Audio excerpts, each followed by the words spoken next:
Let's look at some scan data for the phasers, when they're on and when they're not, when the computer is using that oil control solenoid to command them in one position or the other.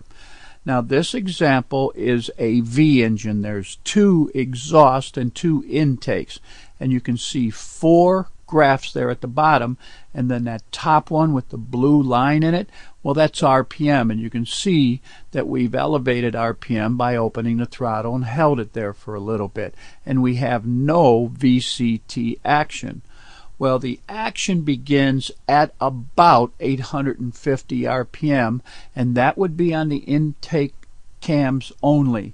The intake is the first step in variable cam timing for these computers, and that was about a 40% change there. We can see on the left hand side down at the 2 bottom graphs where we have a blue line indicating that the phaser moved and was held, and the reason we held it there is because the top graph is indicating that we held the RPM high, and the initial movement was about 40%, and then you see it fell off a little bit. Now the exhaust comes on about 1000 RPM, and I hope you recognize the fact for both the intake and the exhaust I said about a certain RPM, not an exact RPM. Different manufacturers' vehicle responds differently. Now we were moving the throttle, opening it and closing it, opening and closing it. We weren't whacking it wide open. The top graph represents what we were doing with the throttle, that's the RPM, and the next 2 graphs are the exhaust, and then the final 2 are of course the intake. When we look at that, we see that we had the phasers working pretty hard, and we can see on the intake phasers they were moving together. Both intake cams were changing position at the same time, and that's what they're supposed to do. There is no instance we could consider normal where the intake valves would change from bank to bank. Now here's the exhaust doing the same thing. Once again, there's no normal condition when these should be out of phase of each other. Look down at the bottom 2 graphs where we held the RPM up for a little bit, and what we see is a jagged line going from the time the phaser moved to where it stopped moving in the last part of that waveform there. And it's really not a waveform, it's a scan tool graph.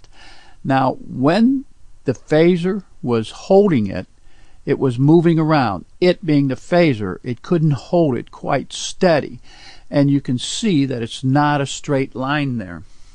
Now on these the lines are straighter, and that still shows us that the word dither comes to play, because when these phasers are being held by oil control, they are not rock steady.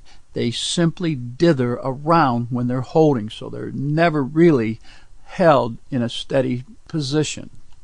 And once again, we're changing the RPM, and when we raise the RPM and keep it above 1000, we can see the exhaust and the intake phasers working together, coming on together, and going off together. Here's another part of the test drive where we were changing RPM, and we see that the valves, the cams, are being retarded and advanced at the same rate at the same exact time.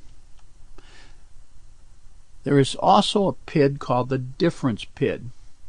When we have a V engine, we have 2 exhausts and 2 camshaft phasers. There should be no difference, as we were just explaining in the grafting. Well, if you have a difference PID down here at the bottom, we can see that blue scribe mark, and it's right above 0. There is no difference between these 2 exhaust cams that we're testing here. We're at the top changing RPM, changing the throttle position, and as RPM moves, we see outside that blue scribe mark a little gray area.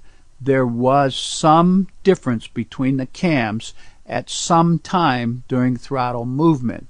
The exhaust difference shows almost 0, but the gray line indicates yes, in the history of this test drive we have seen where the exhaust cams differed slightly.